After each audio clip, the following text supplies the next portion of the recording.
On November 2nd of this year, just 24 days before I recorded this, a series of shootings happened in Vienna, Austria. A lone gunman opened fire with a rifle in the city center.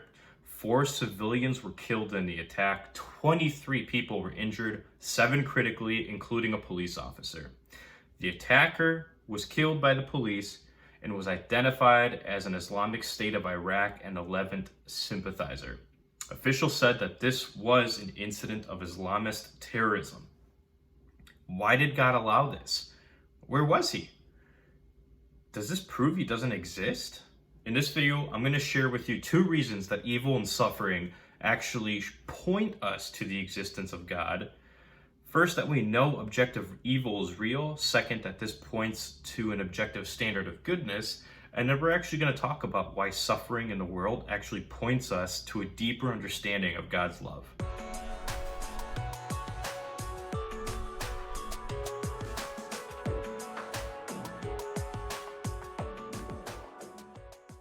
Welcome everybody to Exploring Reality, where you learn to show the logical side of the Christian faith. Today we're answering the question, why does God allow suffering? Let's go. So 2 small disclaimers here are that this question forces us to talk about something called the problem of evil and morality itself. While I'll talk about it, this is not meant to be an exhaustive answer to the problem of evil.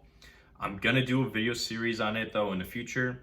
As for morality, I'm going to refer you to the video series that I did on the moral argument.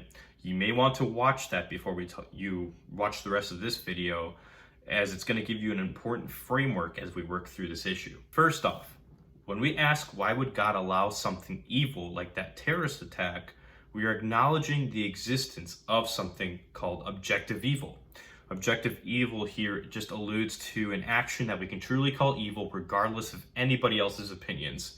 In other words, we're saying that the claim that action is evil is objectively true, independent of personal opinion, the same way that 2 + 2 = 4 is true, independent of personal opinion. An example of this is the Holocaust was objectively evil. I don't think anybody's really gonna object to that. So skeptics who object to the existence of God because of evil and suffering in the world are admitting that evil exists. They're admitting that the world is not the way that it should be. It's pretty obvious that murder and terrorism aren't just breaking the social norms. So that's why we're horrified by these kinds of incidents where objective, real evil happens. So why does this matter? When we talk about evil, we're talking about morality itself, in specific, immorality. But in order for objective morality or immorality to exist, God must exist. I'm going to pause here and again advise you to watch the moral argument series I did, which I again linked in the beginning of the video for you guys. And it's going to be in the description as well. The point here is that for morality itself, objectively speaking, to exist, it has to be dependent on God's existence. That leads us into the second point, that because there is a thing called objective evil, we have to acknowledge that objective good exists. But the only way for something like that to exist, like I said, is if God exists. We can't know what evil is without knowing what good is, and good can only exist if God exists.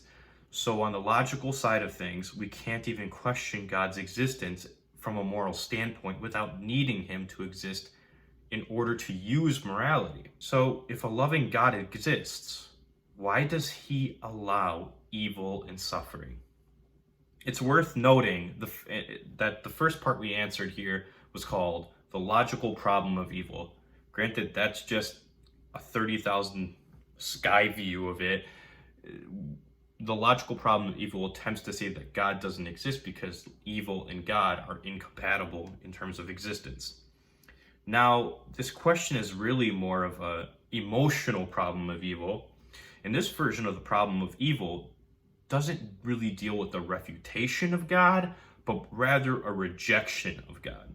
So people oftentimes will reject God because he allows evil and suffering to happen in the world, and some of us don't like the idea of a God who would permit us or others to experience suffering. So again, the question is, why does God for instance, allow terrorist attacks to happen? Well, let's look at the Christian faith. The Christian faith tells us that God is not a distant creator watching us suffer and not caring. We know that God is a loving God who shares our sufferings and hurts with us. He enters into our suffering. He came down in the form of Jesus and endured the torture of the cross for us. The King of reality itself came down from his throne and considered himself sin itself for us. He endured pain and humiliation for us.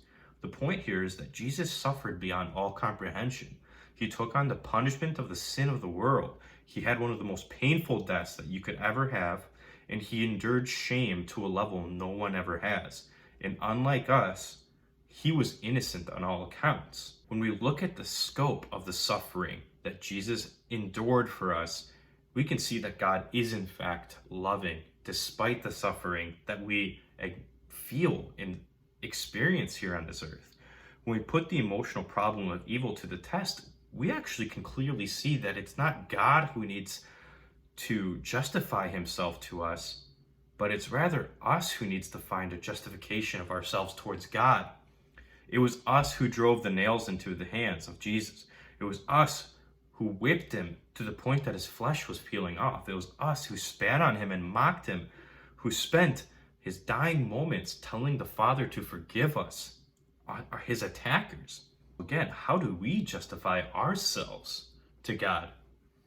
Well, we can't, unless it's by the work of Jesus, and that's why God is so loving. He came down and suffered, like I said, for us and with us, so that we can be reconciled and justified before God through the sacrifice of Christ. Now, I probably still didn't answer the question as to why does God allow suffering. Another few points I want to bring up here are that, one, there is no possible world where God can have creatures that can love him from their own free will and also have a painless world at the same time without sin. That we would be robots at that point where we don't make any choices, and therefore there wouldn't be love or any other virtues. The other point that I'd like to point out, though, is the fact that suffering in certain instances not only leads to character growth, but also will lead you closer to God. So you're probably still wondering, at least then, why does God even allow suffering in the first place? And to that, I'm going to refer you to the future video I'm going to put out on the problem of evil itself. But just as like a short hint to it, I guess, if God was going to stop all evil in the world, he would have to stop me, he would have to stop you and every other person. He'd have to wipe out all of humanity because we're all evil. Secondly, he might have reasons for allowing you to endure suffering. I hope this helped you guys. Thank you so much for watching. Like and subscribe. Check out the Moral Argument series for some deeper insight into the beginning part of the video. And be on the lookout for my Problem of Evil series that I'm actually going to start next month. Until next time, guys.